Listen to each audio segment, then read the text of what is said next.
जय श्री कृष्णा। प्रिय मित्रों, आज की कहानी है अपने कर्मों का फल तो अवश्य भोगना होता है। एक समय की बात है, एक बार एक दुकानदार व्यक्ति था। उसका मांस बेचने का काम था। वह लोगों को रोज ताज़ा मांस काटकर बेचा करता था। इस तरह वह अपना और अपने परिवार का पालन पोषण किया करता था। एक दिन उस मांस व्यक्ति की दुकान के आगे से एक महात्मा गुजर रहे थे। उन्होंने उस व्यापारी की दुकान की तरफ देखा तो वह तुरंत उस दुकानदार के पास गए। उन्होंने व्यापारी से कहा, तुम यह क्या कर रहे हो? तुम पातकी हो, ठाकुर से मांस तुलवा रहे हो। उस महात्मा की बात उस दुकानदार की समझ में नहीं आई और वह बोला, मांस तो मैं तौल रहा हूँ। फिर ठाकुर ने कहा, कहाँ से दिखा दे गए तुम्हें? दुकानदार की इस बात पर महात्मा ने कहा, देखो, तुमने मांस तौलने के बाद की जगह शालिग्राम जी को रख रखा है। तुम शालिग्राम जी से मांस तौल रहे हो। यह बात सुनकर दुकानदार हैरान रह गया कि यह तो मैं पत्थर समझकर उठा लाया था, मुझे पत्थर ही लग रहा था, यह शालिग्राम है। इस बात की समझ मुझे जैसे अज्ञानी को कैसे होती है? भला उस दुकानदार की आंखों से आंसू बहने लगे और संत के पैर में गिरकर अपना पश्चाताप करने लगा। महात्मा ने कहा, यह शालिग्राम को गंगा जल से धोकर मंदिर में पधरा आ जाओ और प्रभु से माफी मांग लेना। संत के जाने के बाद उस दुकानदार ने स्नान करके शालिग्राम जी को गंगा में स्नान करवाकर मंदिर के प्रांगण में रख दिया। खुद भगवान से प्रार्थना करके माफी मांगने लगे, हे प्रभु, मैंने अज्ञानतावश आपसे मांस तुलवा लिया, इसलिए आप मुझे जो सजा देंगे मुझे मंजूर होगी। वह दुकानदार और यह सोचकर कि वह कितना मूर्ख है कि भगवान से न जाने कितने सालों से मांस तुलवाता रहा और प्रभु कितने दयालु हैं कि उसके घोर अपराध करने के बाद भी उसे उसके परिवार के पालन पोषण करते रहे। अपनी गलनीवश उसने यह निर्णय लिया कि ताउमर भय अब प्रभु व्यक्ति करके अपने पाप से मुक्ति पा लेगा।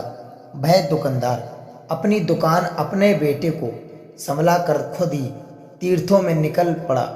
वह एक बैरागी की भांति देश दूरी भटकता रहा। एक दिन वह भटकते भटकते एक गांव में पहुंचा।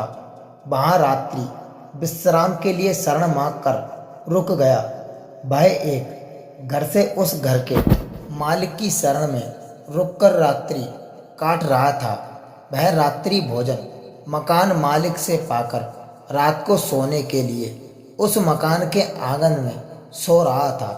तभी अर्धरात्रि के समय एक महिला उसके समीप आई और उसकी चारपाई पर ही उसके बलग में सो गई। तभी उसकी आंखें खुल गईं। अपनी चारपाई पर महिला को वह तुरंत देखकर उठकर हुआ, मगर जैसे ही वह घबरा कर चारपाई से नीचे उतरा, उस महिला ने उसे फिर चारपाई पर खींच लिया। वह महिला वास उसके करीब आती जो रही थी। वह महिला वासना की आगिन में दधक रही थी। यह सब देख उसने महिला ने कहा, आप यह क्या कर रही हो? मैं एक त्यागी संत हूँ और तुम इस समय वासना से भरी हो। तुम मुझसे दूर हो जाओ, नहीं तो मैं अभी इसी समय इस घर को त्याग दूंगा।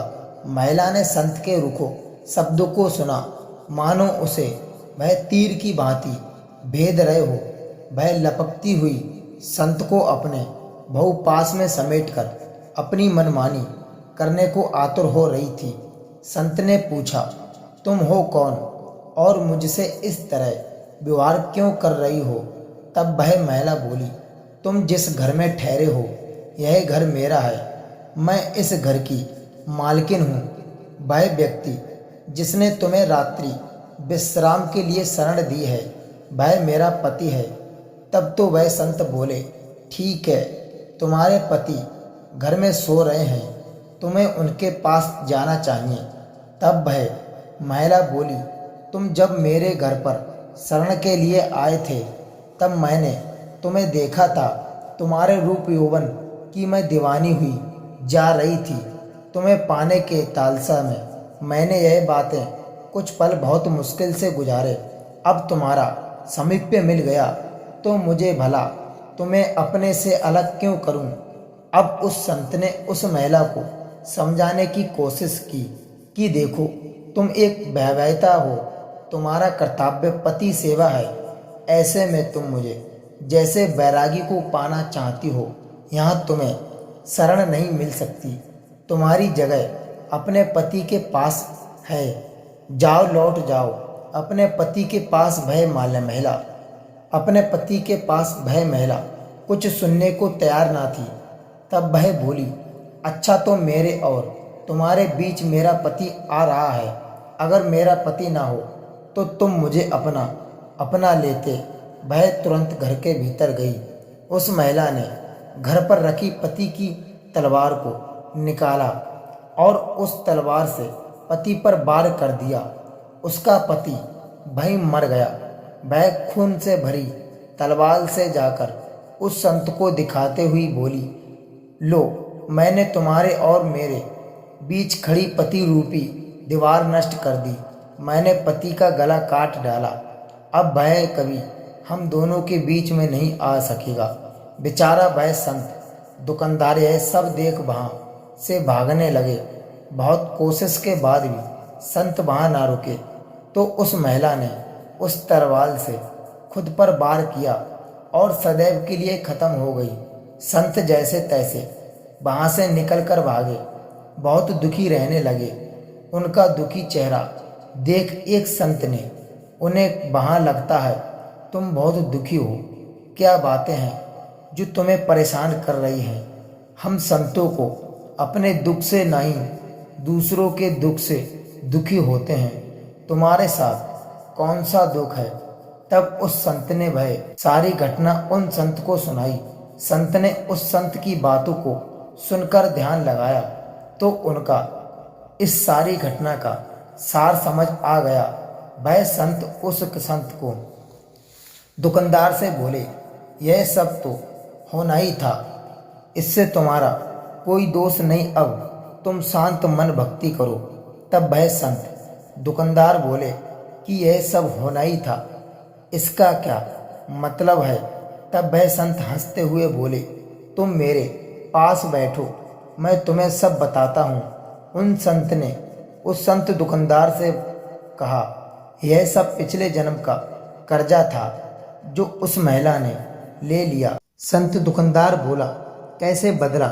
अब संत उन्हें बताने लगे, पूर्व जन्म में तुम प्रभु भक्ति के लिए घर बार छोड़कर सूने स्थान में रहते हुए व्यक्ति करते थे। एक दिन जब तुम ध्यान मगन होकर प्रभु भक्ति कर रहे थे, तभी वहां से एक गाय भागते हुई आई और तुमने गाय को देखा चुप रहे। गाय को एक कसाई पकड़ना चाहता था, लेकिन गाय उस कसाई से बचती हुई भागती हुई वहां आई थी। गाय तुमसे अपने बचाव की उम्मीद देखने लगी, मगर तुमने भक्ति बस उस पर ध्यान नहीं दिया तो वह डरती हुई कहीं और जाकर अपना बचाव करना चाहती थी। वह वहां से चली गई। तभी उसके पीछे पीछे भागता भय कसाई तुम्हारे सामने हाथ से तलवार लिए आया। तुम जिस स्थान पर बैठे थे वह ठीक चौराहे पर बना हुआ था। वहां से 4 मार्ग निकलते थे, इसलिए कसाई वहां रुका। उसे समझ में नहीं आ रहा था कि वह गाय कहाँ गई। चारों तरफ नजर दौड़ाकर वह कसाई तुम्हारे पास आया और तुमसे उस गाय के बारे में पूछा कि तुमने किसी गाय को यहाँ से भागते हुए देखा है। तुमने उस कसाई की तरफ देखे बिना बंद आंखों से ही उस रास्ते की तरफ हाथ कर दिया जहाँ वह भाग रही थी। वह कसाई तुम्हारे इशारे को देख उसी रास्ते पर चला गया जहाँ वह गाय भागती हुई गई थी और उस गाय को कसाई ने अपनी तलवार से मार दिया। अब भय संत दुकानदार हैरान होकर उन संत से बोले, उस गाय व कसाई से मेरी इस घटना का क्या वास्ता? संत हंसते हुए बोले, हाँ, उस घटना से ही तुम्हारी इस घटना का संबंध है। क्या तुम जानते हो भय मकान मालिक व उसकी पत्नी पूर्व जन्म में कौन थे? दुकानदार भीष्मित होकर बोले। संत ने उन्हें आगे बताना शुरू किया। भय जो मकान मालिक था, जिससे तुम्हें रात्रि विश्राम के लिए शरण दी थी, यह पूर्व जन्म में एक कसाई था। यह एक कसाई था जिसको तुमने गाय को मार्ग बताया था। इसी तरह उस मकान मालिक की पत्नी बहन गाय थी, जिसका उस कसाई ने कत्ल किया था। वह गाय जब शिकारी द्वारा काटी जा रही थी, तभी वह मन ही मन तुम दोनों से बैर भाव रख गई। बस बदले की आगे मैं तुम्हारे दूसरे जन्म में बदला ले लिया। उसने उस कसाई को उसका इस जन्म में पति थी उसी तरह तलवार से मार दिया, जैसे उस कसाई ने गाय के तलवार से काटा था। तुमने कसाई को उसको गाय मार्ग बताया, इसलिए वह तुमसे इस तरह व्यवहार कर रही थी। यह सब जन्मों के खेले किसकी समझ में आते हैं। इंसान अपने बुने जाल में ही उलझा रहता है और दुखी हो, मैं दुखी हूँ, दुख का रोना रोते रहते हैं। दुख सुख हमारे अपने पूर्व के जन्मों में बोए गए हैं, बीज हैं जो इस जन्म में आकर काटते हैं। रे मन अधीर ना हो, ना दुख सदा रहा ना सुख सदा रहेगा। दुख के बाद ही तो सुख आता है और सुख के पीछे दुख भी छुप कर बैठा होता है, जो हमें अहंकार बस नजर नहीं आता। ना दुख से मुरझाना बावरे, ना सुख में मतवाला बनना, सब नियति के हाथ हैं। सुख दुख मौसम है, आते जाते रहते हैं। मन के माने हार है, मन के माने जीत है। इसलिए अपने को सदैव इस तरह रखो कि सुख दुख की इस श्रृंखला का आप पर प्रभाव ना पड़े। तो दोस्तों, यही थी आज की कहानी। अगर आपको यही कहानी अच्छी लगी हो तो वीडियो को लाइक करके चैनल को सब्सक्राइब जरूर कर दें। इस तरह की वीडियो हम इस चैनल पर लाते रहते हैं। तब तक के लिए टाटा गुड बाय।